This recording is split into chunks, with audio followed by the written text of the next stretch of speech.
کو اکٹھا کیا ہوا ہے، جوڑے رکھا ہے، باندھے رکھا ہے ذکر اہل بیت کے سہارے سے۔ اور وہی پاک پروردگار عالم اپنی پاک و پاکیزہ معجز نما کتاب قرآن مجید میں ارشاد فرما رہا ہے کہ یا ایھا الذین آمنوا اتقوا اللہ وکونوا مع الصادقین، کہ اے وہ لوگ جو ایمان لے آئے، تقوی اختیار کرو اور سچوں کے ساتھ ہو جاؤ۔ یعنی یہاں پر خدا ایمان والوں سے مخاطب ہو رہا ہے، بے ایمانوں کی تو بات ہی نہیں ہے۔ اور ایمان والا وہی ہو سکتا ہے جس کے دل میں علی کی ولایت ہوگی۔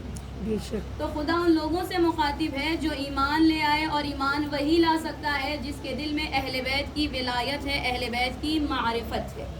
خدا کیا کہہ رہا ہے؟ اے وہ لوگ جو ایمان لے آئے، تقوی اختیار کرو اور سچوں کے ساتھ ہو جاؤ۔ تقوی یعنی خوف خدا کا اپنے دل میں رکھنا، خدا کا خوف اپنے دل میں برقرار رکھنا۔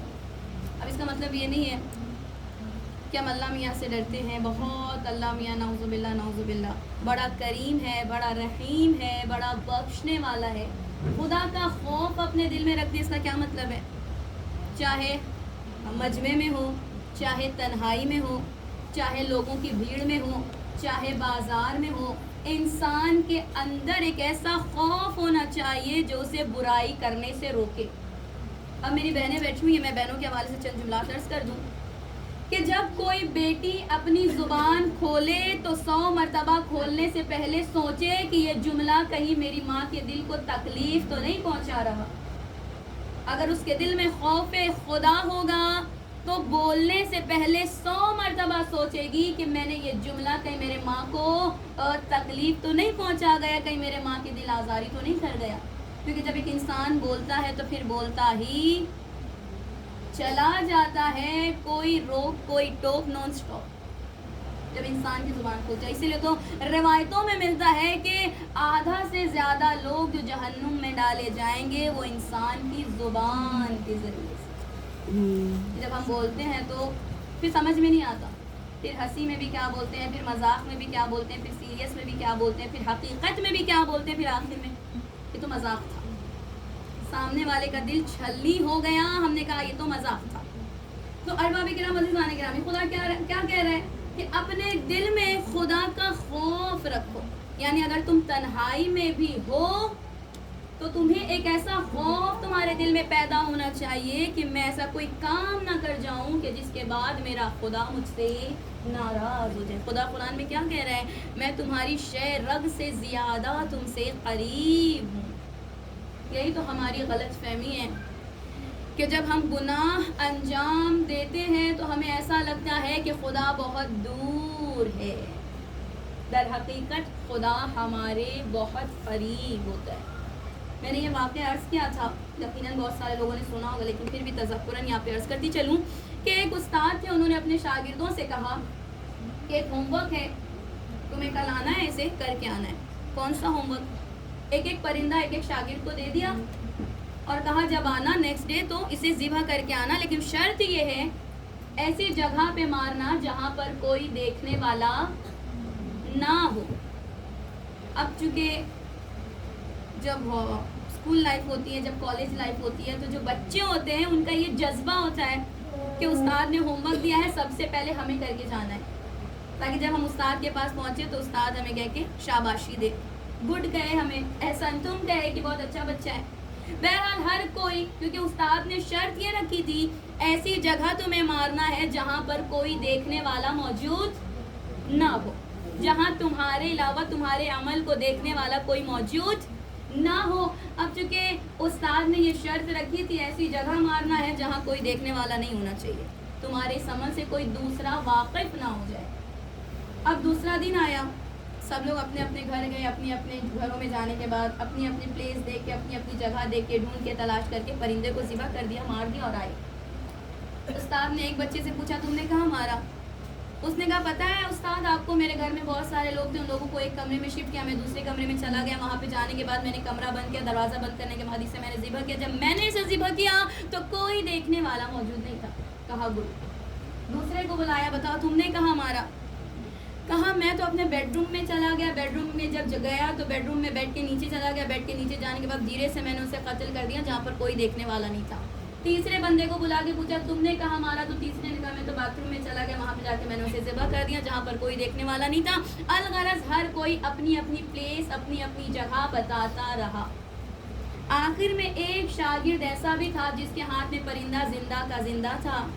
جب شاگرد سے استاد نے پوچھا کہ تم نے پرندے کو کیوں نہیں مارا، کیونکہ استاد جانتا تھا یہ جو شاگرد ہے بڑا بافہم ہے، بڑا باعقل ہے، عقل مندی اس کے اندر بہت زیادہ ہے، لیکن دوسرے شاگردوں کو بچانے کے لیے اس نے سوال کیا کہ تم نے پرندے کو کیوں نہیں مارا؟ تو استاد کے شاگرد نے کہا کہ استاد آپ نے شرط اول یہ رکھی تھی ایسی جگہ پہ مارنا جہاں پر کوئی دیکھنے والا بندہ موجود نہ ہو، لیکن جہاں جہاں بھی میں گیا وہاں وہاں پر مجھے دیکھنے والی ذات موجود تھی۔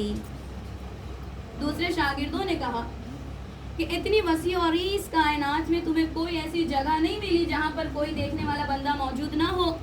اس نے کہا با خدا جہاں جہاں بھی میں گیا وہاں میرا رب کائنات مجھے دیکھ رہا تھا۔ میں نے بارہا کوشش کی کہ اس سے چھپ کر میں یہ عمل انجام دوں، لیکن جہاں کہیں بھی میں گیا وہاں پر میرا خدا میرے ہر عمل سے باخبر تھا۔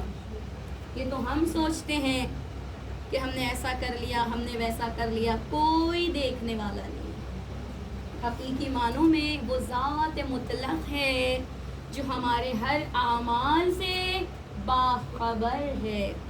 اور یقین جانیے اس پوری کائنات میں اللہ نے ہمارے اور آپ کے عیبوں پر پردہ ڈال دیا۔ خدا جانتا ہے کہ ہم کتنے گنہگار ہیں، خدا جانتا ہے دوسرا بندہ کتنا گنہگار ہے، کتنا خطا کار ہے، لیکن وہی خدا کیا ہے؟ ستار العیوب، عیبوں پر پردہ ڈالنے والا۔ اور یقیناً اگر میرے عیب آپ کے سامنے آشکار ہو جائیں یا کسی کے عیب کسی کے سامنے آشکار ہو جائیں تو کوئی کسی سے بات کرنا بھی پسند نہیں کرے گا۔ کیوں؟ یہ بہت گنہگار ہیں، ان کے بارے میں ہم سب جانیں، انہوں نے تو یہ خامیاں کی ہیں، یہ غلطیاں کی ہیں۔ اسی لیے تو خدا کہتا ہے اگر تم نے کسی کے عیب جان لیے ہیں، تمہارے سامنے کسی کے عیب آشکار ہو گئے ہیں، تو تمہارے لیے ضروری کیا ہے؟ ان پر پردہ ڈالو۔ جب انسان دوسروں کے عیبوں پہ پردہ ڈالے گا تو محشر کے دن خدا ہمارے عیوب پر پردہ ڈالے گا، جب انسان بے قرار ہوگا۔ اسی لیے خدا کا خوف دل میں رکھنا بہت امپورٹنٹ ہے۔ جناب موسیٰ کا زمانہ ہے، بہت سارے لوگ جناب موسیٰ کے پاس آئے، اے نبی خدا، اے کلیم اللہ، آپ اللہ سے باتیں کرتے ہیں، بہت عرصے ہو گئے بارش نہیں برس رہی، آپ دعا کریں کہ اللہ بارش کو نازل کرے۔ جناب موسیٰ پر وحی نازل ہوئی، اے موسیٰ اپنی پوری امت کو لے کر ایک بیابان علاقے میں آ جاؤ، وہاں پر دعا کرنا، تمہاری دعا قبول کی جائے گی۔ اب بہت سارے لوگ پوری امتی جناب موسیٰ کے صحن میں آ گئے، کھلے آسمان کے نیچے آ گئے۔ پھر جناب موسیٰ پر وحی نازل ہوئی، اے موسیٰ اس مجمع میں ایک گنہگار بندہ بھی ہے، جب تک وہ اس مجمع سے علیحدہ نہیں ہو جاتا تم میں سے کسی کی بھی دعا قبول نہیں ہوگی۔ جب جناب موسیٰ پر یہ وحی نازل ہوئی، جناب موسیٰ نے اپنے تمام امتی والوں سے کہہ دیا کہ دیکھو خدا نے وحی نازل کی ہے، تم میں سے کوئی ایک ایسا بندہ ہے جس نے بہت زیادہ گناہوں کو انجام دیا ہے، جس کی وجہ سے اللہ نے بارش نازل نہیں کی۔ اگر وہ خود سے اس مجمع سے الگ ہو جائے گا تو اللہ بارش کو نازل کرے گا۔ اب دیکھیے جب انسان اپنے دل کا رابطہ ذات الہی سے جوڑ لیا کرتا ہے تو بندہ جتنا ہی گنہگار کیوں نہ ہو جائے پھر وہ خالق کائنات کی نظر میں پاک و منزہ بن جایا کرتا ہے۔ وہ بہت گنہگار تھا، چونکہ جب وحی نازل ہوئی تو گنہگار نے سمجھ لیا کہ یقیناً یہ وحی میرے لیے آئی ہے، اور جب تک میں اس مجمع سے علیحدہ نہیں ہوں گا، ہٹوں گا نہیں، جب تک باران رحمت نازل نہیں ہوگی۔ اب یہ کہتا ہے میں نے دل ہی دل میں خدا کی بارگاہ میں لو لگانا شروع کر دی، اے پروردگارا تو بڑا بخشنے والا ہے، تو بڑا رحیم ہے، تو بڑا کریم ہے، اگر میں اس مجمع سے علیحدہ ہوں گا تو پورے لوگ میرا مذاق اڑائیں گے. اس کی وجہ سے ہم پر اللہ کی رحمت نہیں برس رہی تھی، یہ اتنا گنہگار ہے. لوگ مجھے طرح طرح کی باتیں سنائیں گے. روایت بتاتی ہے کہ جب اس نے اپنے دل کا تار ذات خدا سے جوڑ لیا، مجمع میں کھڑا ہے لیکن آنکھوں سے زار و قطار آنسو رواں ہے، گڑ گڑاتا جا رہا ہے، روتا جا رہا ہے، مطلقاً گریا ہے. انجام یہ ہوا کہ جناب موسیٰ پر وحی نازل ہوئی، اے موسیٰ اب دعا کرو، اللہ تمہاری دعا کو مستجاب کرے گا. جب جناب موسیٰ نے اسی حالت میں دعا مانگی، دعا مستجاب ہوئی، باران رحمت نازل ہوئی، پوری امت والوں نے اس بارش سے استفادہ اٹھایا. اب جب جناب موسیٰ نے غور کیا کہ پہلے تو خدا نے کہا تھا کہ گنہگار بندہ اس امت میں کھڑا ہے، جمع ہے، مجمع میں اکٹھا ہے، پہلے اسے ہٹاؤ پھر دعا قبول ہوگی. لیکن نہ کوئی بندہ ہٹا، نہ کوئی بشر ہٹا، نہ کوئی شخص ہٹا، نہ کوئی انسان ہٹا، یوں ہی اللہ نے دعا کیسے قبول کری؟ تو جناب موسیٰ نے خدا کی بارگاہ میں سوال کیا، پروردگارا آخر مجھے بتا تو صحیح وہ گنہگار تھا کون؟ نہ وہ ہٹا، نہ وہ مجمع سے علیحدہ ہوا، اس کے باوجود بھی تو نے اس کی دعا کو قبول کر لی، ہماری دعاؤں کو قبول کر لی. آواز قدرت آئی، اے موسیٰ جب وہ گنہگار تھا تب میں نے اس کے نام کو تمہیں نہیں بتایا، اب تو وہ پاک و مبرہ بن چکا ہے. سبحان اللہ. اب تو وہ خدا کے قریب سے قریب ہوتا چلا گیا، اب تو وہ میرا مخلص بن گیا ہے، اب میں کیوں کر اس کے نام سے تمہیں واقف کر. آپ دیکھیں، اسی لیے تو کہا جاتا ہے کہ جب بھی انسان مجمع میں آئے، کیونکہ مجلس حسین ہمیشہ جمعیت کے ساتھ ہوتی ہے، بے شک، چاہے وہ مجلس ہو، چاہے وہ دعائے توسل ہو، چاہے وہ زیارت عاشورہ ہو، چاہے وہ دعائے نطبہ ہو، چاہے وہ دعائے کمیل ہو، کچھ بھی ہو، انسان جتنا گنہگار کیوں نہ ہو. اسی لیے تو خدا کہتا ہے مجھے انسان کی آنکھوں سے گرے ہوئے آنسو کے قطرات بہت پسند ہیں. اسی لیے تو خدا کہتا ہے جب تم پریشان ہو جاؤ، جب تم گناہوں میں ملوث ہو جاؤ، معصیت پروردگار کرتے کرتے تمہاری زندگی کٹ جائے، اور جب تمہیں احساس ہونے لگے کہ تم نے خدا کی معرفت حاصل نہیں کی ہے، تو بس تم میرے یاد میں گریا کرو. جب تم اپنے رب کی محبت میں آنسو بہاؤ گے تو تم خدا کے قریب سے قریب تر ہوتے چلے جاؤ گے. تقوی الہی ہمارے لیے سب سے امپورٹنٹ ہے کہ تقوی یعنی کیا؟ انسان اپنے آپ کو خدا کی بارگاہ میں سب سے زیادہ حقیر سمجھے کہ پروردگارہ میں کچھ بھی نہیں ہوں، جو کچھ ہے وہ تیری ذات ہے، تیری عطائیں ہیں، تیرا کرم ہے، تیرا فضل ہے، بغیر تیرے کرم کے میرا وجود کچھ نہیں. اگر انسان یہ گمان کرنے لگے کہ جو ہوں وہ میں ہوں، انا پرستی جسے ہم کہتے ہیں، میں اسی لیے روایتوں میں بھی یہ جملات وارد ہوئے ہیں کہ جب انسان گفتگو کرے تو یہ نہیں کہ میں نے ایسا کیا، میں نے ویسا کیا، میں یہ ہوں، میں وہ ہوں. ہمیشہ اگر بات کرے تو ہم سے بات کرے، کیونکہ جس کے اندر میں پرستی آ جاتی ہے، میں یعنی انا پرستی آ جاتی ہے نا، تو پھر وہ خدا سے قریب نہیں ہوتا، وہ خدا سے دور ہوتا چلا جاتا ہے. جب جناب موسیٰ کو خدا نے وحی کی کہ اے موسیٰ جو تمہارے نزدیک سب سے پستر چیز ہے اسے اپنے خدا کی بارگاہ میں لے کر آنا. وحی ہو رہی ہے جناب موسیٰ، یہ بھی نہیں کہ جناب موسیٰ خود سے کہہ رہے ہیں کہ میرے نزدیک سب سے پستر، جو سب سے حقیر چیز ہے تمہارے نزدیک وہ میری بارگاہ میں لے کر آ. جناب موسیٰ کہتے ہیں جب خدا کی وحی نازل ہوئی میں نے تمام انسانوں پر نظر کی، لیکن مجھے یہ ہمت نہیں ہوئی کہ میں کسی انسان کو خود سے حقیر سمجھتا.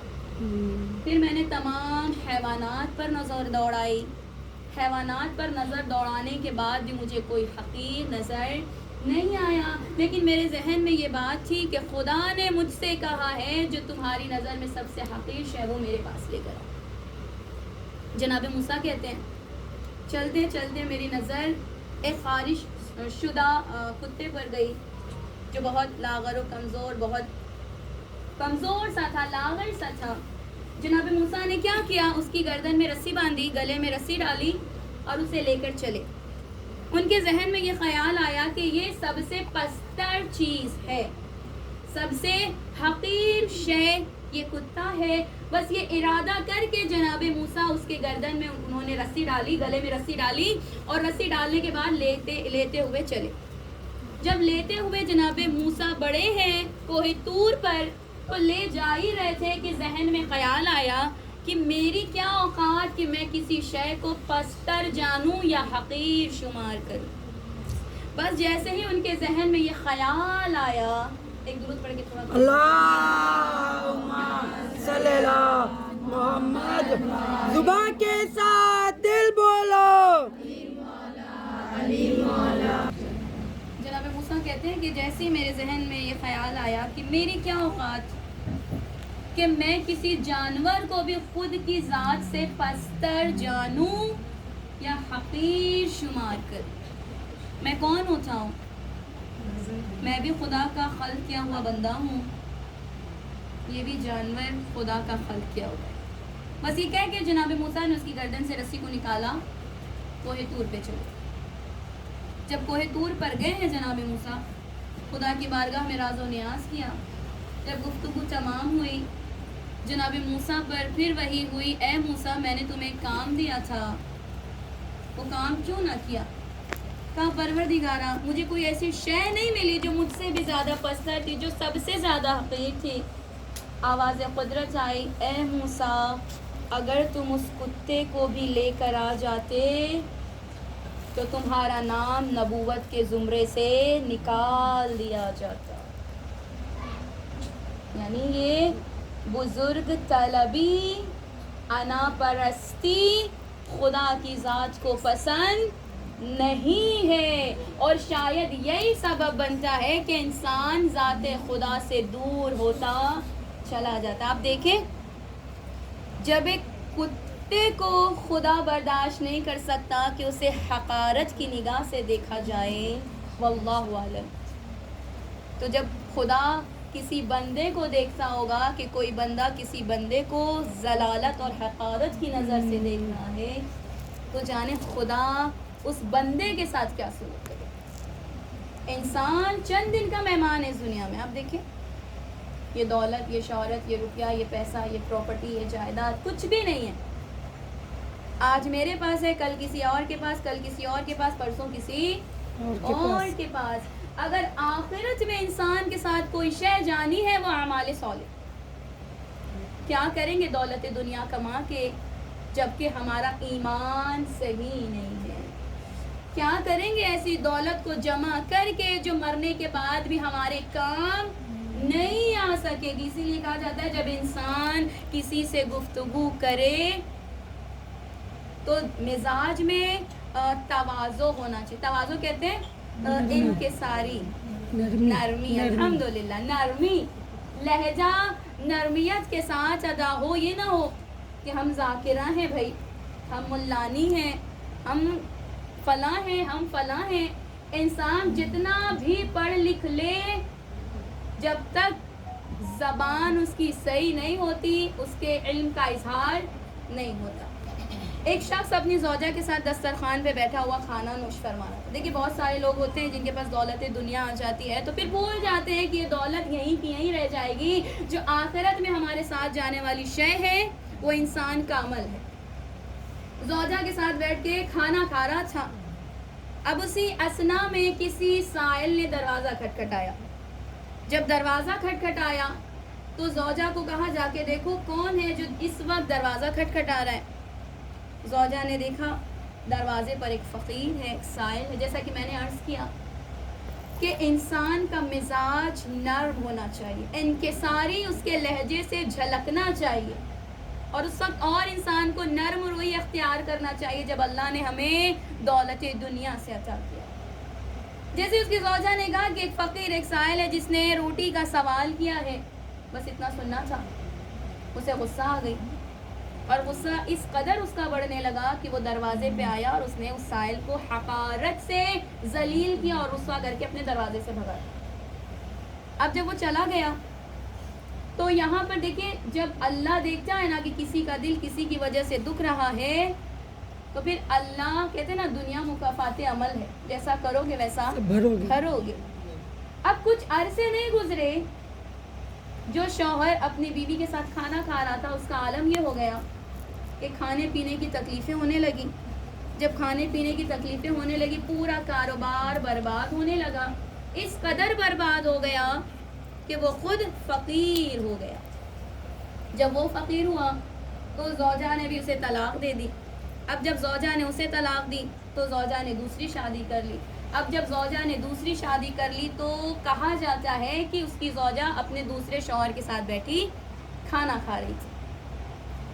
اب یہی حادثہ ان کے ساتھ بھی ہوا کہ دوپہر کے وقت وہ اپنے شوہر کے ساتھ کھانا کھا رہی تھی. اسی اسنا میں کسی سائل نے دروازہ کھٹکھٹایا. جب سائل نے دروازہ کھٹکھٹایا تو شوہر نے جا کے کہا زوجہ سے جاؤ پوچھو کون ہے. زوجہ جیسے ہی دروازے پہ آتی کیا دیکھا کہ سائل ہے. اب جیسے ہی سائل کو دیکھا مسلسل رونا شروع کر دیا. اب جب رونے کی آواز اس کے دوسرے شوہر کے کانوں میں آئی تو یہ گھبرا گیا کہ اچانک سے کیا ہو گیا, میں تو دروازے پہ میں نے دیکھنے کے لیے بھیجا تھا. اب جیسے یہ دروازے پہ آیا دیکھا زوجہ اس کی رو رہی ہے. کہا روتی کیوں ہو؟ کہا جو فقیر میرے دروازے پہ آیا ہے یہ میرا پہلا شوہر ہے. تو اس کے دوسرے شوہر نے کہا اس سے بھی تعجب خیز بات میں تمہیں بتاؤں. بیوی نے کہا بتاؤ.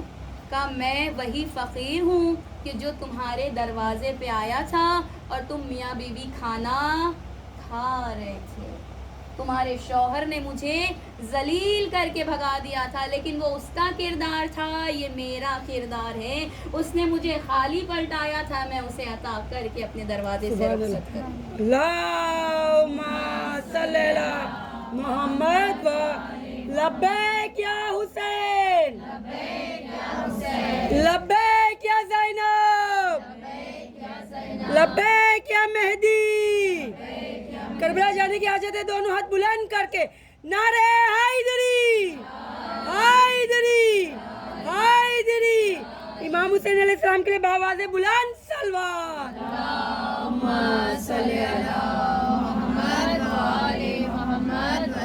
تو انسان کے لیے کوئی چیز اہم نہیں ہونا چاہیے.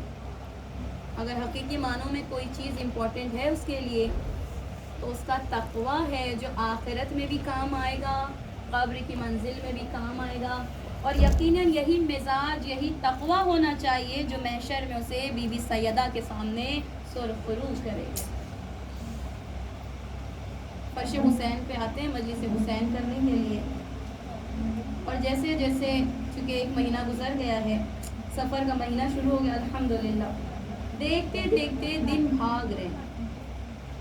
ایسا لگ رہا تھا کہ محرم آنے والا ہے, محرم آنے والا ہے. محرم کا مہینہ آیا بھی, ماہ محرم چلا بھی گیا, ماہ سفر معظم کا مہینہ شروع ہو گیا الحمدللہ.